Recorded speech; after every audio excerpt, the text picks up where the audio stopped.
Well, in addition to dividing our perennials and also cleaning out our perennial beds, it's time to think about planting some of our flowers. And one of those flowers that we need to plant right now are dormant roses. Now, there are a few things that you'll want to look for when you're picking these out at the garden center. And I just wanted to go over those for you really quick.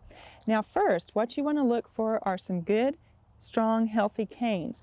And basically, on a rose bush, you want to have at least 3 strong, healthy canes.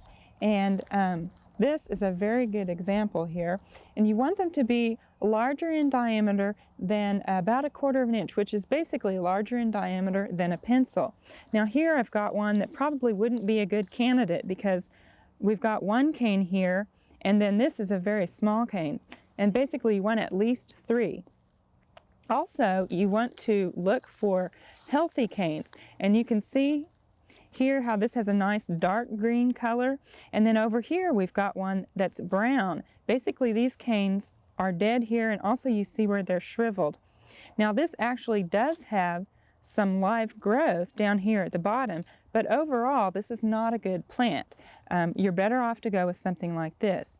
Now, here I want to tell you that if you are planting something like a hybrid tea roses and things like that are actually budded onto, they have a certain rootstock on the bottom, and then the top is the flower that you want. So if you were to see something like this and you saw canes coming off from below where the bud union is, you wouldn't be getting that top flower you'd want, you'd be getting the rootstock. So watch for something like that.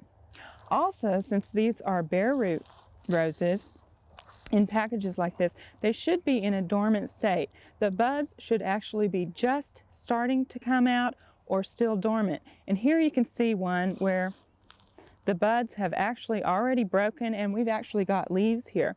And this is very common because once these are unloaded from the truck and put in a garden center, it's a warmer environment, and they actually want to go ahead and push those leaves out.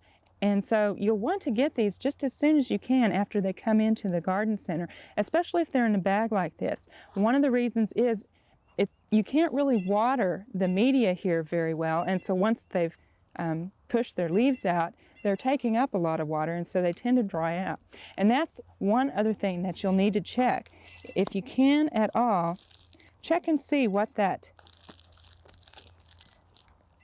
packing media is like. You want to make sure that that's still moist, because if that's still moist, it means that the roots haven't dried out.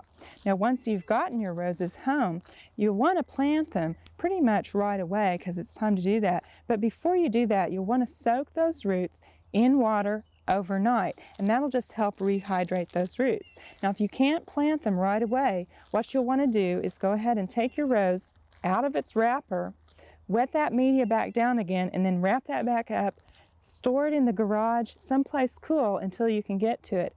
And if you can't get to it for more than 3 days, say it's going to take you about a week before you get to plant this rose, then what you need to do is heel it in. And basically, you need to dig a trench about 1 foot deep, lay the rose in it at an angle, and then add moist sawdust, peat moss, or soil on top of that, and make sure that this is in a shady spot so that these buds don't go ahead and break.